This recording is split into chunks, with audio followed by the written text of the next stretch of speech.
বিএনপির ভারপ্রাপ্ত চেয়ারম্যান জনাব তারেক রহমান শহীদ প্রেসিডেন্ট জিয়াউর রহমানের মাজারে যাচ্ছেন। এখানে লক্ষ লক্ষ মানুষ তাকে অভ্যর্থনা জানার জন্য, এক নজর দেখার জন্য দাঁড়িয়েছেন প্রিয় নেতাকে। আর প্রিয় নেতাও তাদের হাত নেড়ে তাদের জবাব দিচ্ছেন।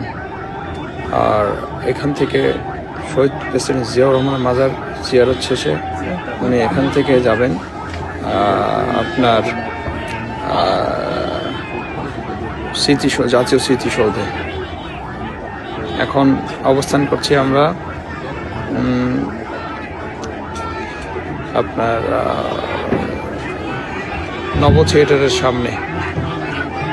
থিয়েটারের সামনে অবস্থান করছি। প্রিয় নেতা এখানে লক্ষ লক্ষ মানুষের হাত নেড়ে তাদের অভ্যর্থনা জবাব দিচ্ছেন।